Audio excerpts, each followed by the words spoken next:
मागच्या वेळी मी ही नेटची फ्रॉक शिवली होती, पण त्याच्यामध्ये काही कस्टमायझेशन करायचं होतं असं कस्टमरचं म्हणणं होतं, त्यामुळे ती फ्रॉक काही कंप्लीट झाली नव्हती. मग आज पहिल्यांदा तिच्यासाठी हेअर बेल्ट म्हटलं की तयार करून घेऊया, कारण ज्यावेळेस नेटचा कपडा असतो ना त्यावेळेस इलॅस्टिकवाला हेअर रबर बँड ना चांगला वाटत नाही. त्याच्यामुळे म्हटलं मग असा जरा बेल्ट आणून वेगळा असं काहीतरी ट्राय करूया.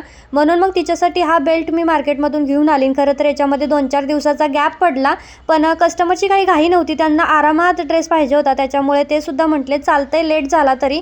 त्याच्यानंतर इथं पटकन मी हेअर बेल्ट पहिल्यांदा तयार करून घेतला आणि मग त्यांच्या डिमांडनुसार त्यांचं म्हणणं होतं की फ्रॉकला कुठेतरी एखादं फ्लावर लाव, जेणेकरून तिचा लुक चांगला दिसेल. एकदम प्लेन वाटतंय म्हणून आधी पहिल्यांदा मी बो ट्राय केला होता, पण मला बो काय आवडला नाही, त्याच्यामुळे नंतर मी फ्लावर ट्राय केला आणि वरती लावून घेतलं.